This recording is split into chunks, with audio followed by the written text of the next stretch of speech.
sharing ministry that saves most families about $500 a month. Google MetaShare and see if it is a fit for you.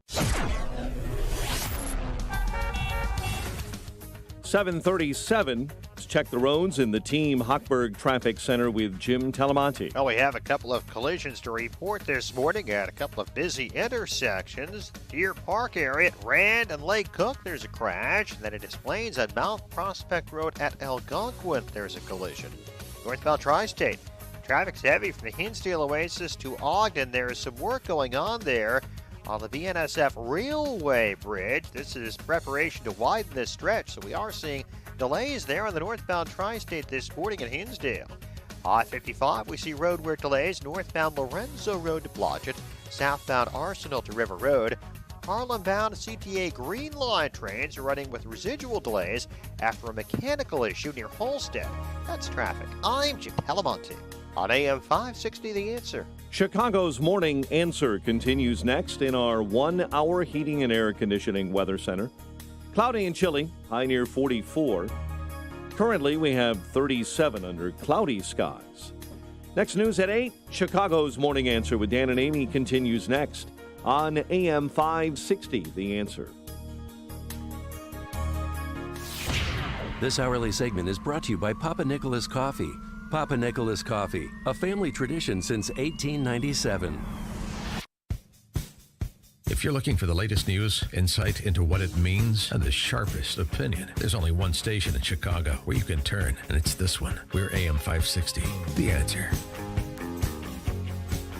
Top of the morning, Dan and Amy. When a pastor in Florida is arrested for holding mass, when the Chicago police break up a funeral at a church in Pulaski Park, when the D.C. mayor threatens jail time for anyone who violates her shelter-in-place order, is it right to ask questions, to offer some healthy skepticism, some consideration of costs and benefits, or are you a denier if you do? You're denying the pandemic? Hardly. You question the accuracy of models or the premises that underlie them. Are you a denier, or are you somebody asking relevant questions about statistical models?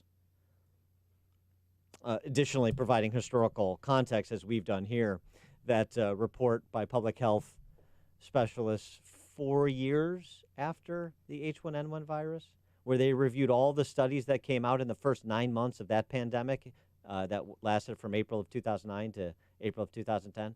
In those 9 months, 6 dozen studies that had a lethality rate range of 1 in 10,000 to, 1 in 100,000 to 10,000 in 100,000.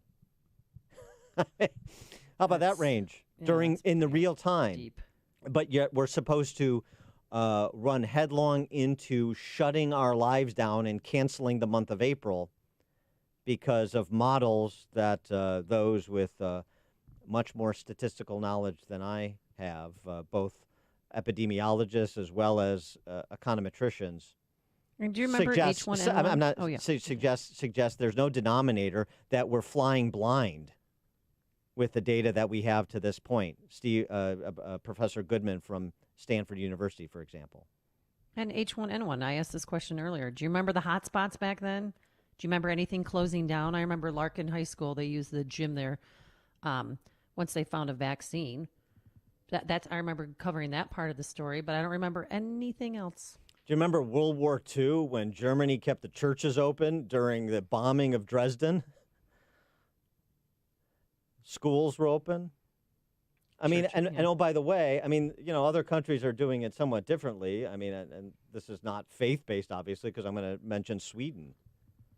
My people. In addition to how different states are responding, there are 10 states out west that don't have any shelter-in-place orders, and I'm familiar with that. The politicians in places like Doug Ducey in Arizona are taking heat for it because we've been, excoriated by the press and by the left, who has their message amplified by the Beltway press, that there's no such thing as an overreaction, and that you should enthusiastically give up your liberties in exchange for whatever security we're supposed to believe politicians are going to provide us. Yeah, I think this is a time for being very realistic about this real threat, this real public health crisis, this real pandemic, while also recognizing that I don't think it's going to be the politicians or the infectious disease experts that alert us to rapture. How about that? For more on the topic, we're pleased to be joined by David Deavel. He's a senior contributor at the Imaginative Conservative. He's also the editor of Logos, a journal of Catholic thought and culture, and visiting professor at the University of St. Thomas in Minnesota. David, thanks for joining us. Appreciate it. Thanks for having me, Dan. You wrote a little bit about healthy skepticism at a piece in the Imaginative Conservative, theimaginative.org. Conservative skepticism in the pandemic, and you started out by sort of exploring the question, are those who identify as conservatives philosophically, ideologically, more inclined to be skeptical than those who identify themselves as men and women of the left? And you sort of conclude yes, and then try to answer the question why. Yeah, well, I think part of it is that conservatives have a healthy sense of history. I heard you before talking about the H1N1, and I mentioned a number of these other sort of apocalypses that were announced. Remember Y2K, anthrax, cell phone radiation, and so we have a sort of a longer sense of what's happened than just yesterday. We also have a sort of understanding that much of the media reporting is politicized in a way that many liberals still don't think that. They think that if it's on the New York Times site or if it's on MSNBC, it sort of comes from a purely objective point of view. And we understand that there's a lot of politics wrapped up in this. But then above and beyond that, we know that the questions of modeling and the questions of who's already had the virus are out there. There are some models.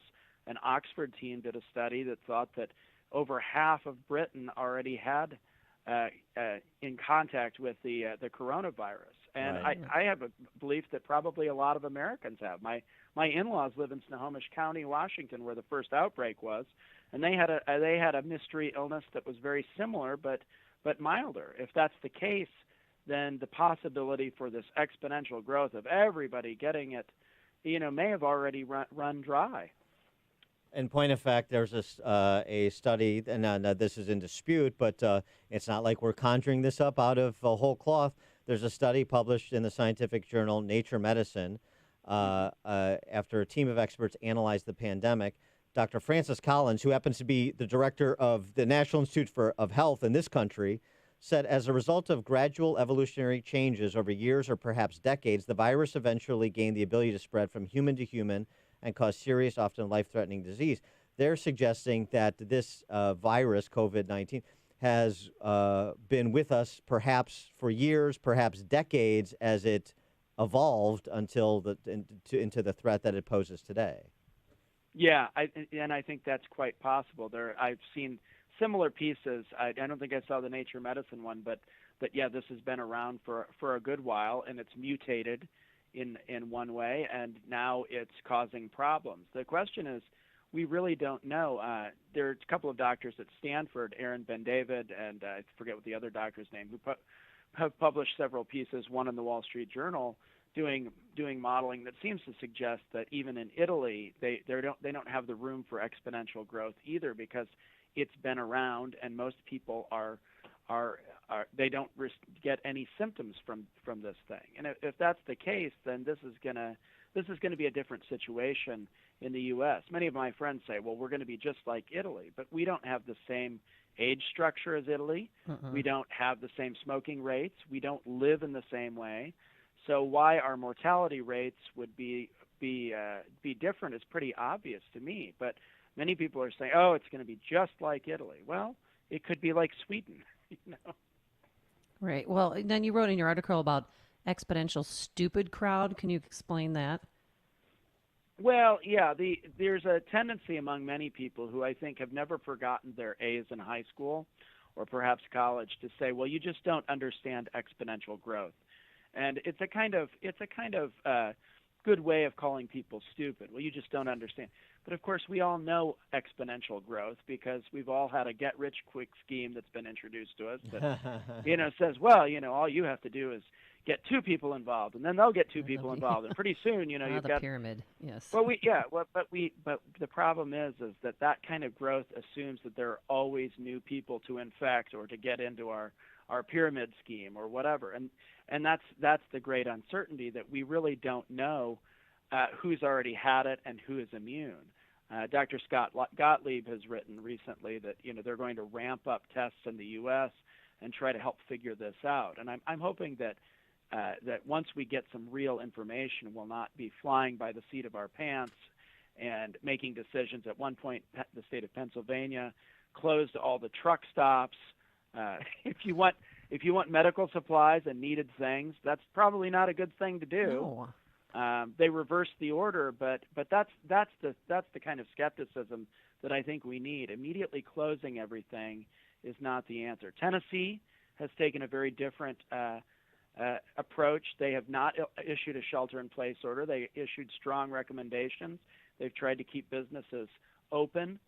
Yesterday, the governor ordered a slightly stronger order, and it closed certain businesses that you just can't keep safe. But they're relying on the responsibility and the intelligence of the American people, and also not trying to not wreck the economy. Yeah, and I think that's smart. Speaking of not wrecking the economy, and because you're the editor of a journal of Catholic thought and culture, something that Leo XIII, Pope Leo XIII, wrote during his tenure as Pope back at the end of the 19th century: "Man precedes the state and possesses, prior to the formation of any state, the right of providing for the substance of his body." You know, it seems to me that a lot of the foundation of the sort of different worldviews, or a lot of the basis of the different worldviews, as you describe, comes from, the formative thought behind it. That's right. I think a lot of people, this has entered into the political debate, and many people are saying, the Representative James Clyburn, of course, I quoted him in my piece, supposedly saying, well, this is a great opportunity to restructure everything according to our view. Well, that view is one that the state takes the sort of the lead, and maybe we're not cogs in it, but we're certainly secondary. Whereas, a more traditional Catholic view and Christian view is that individuals, and even more so the family, take precedence to the state. The state is there to protect us. We're not there to serve it.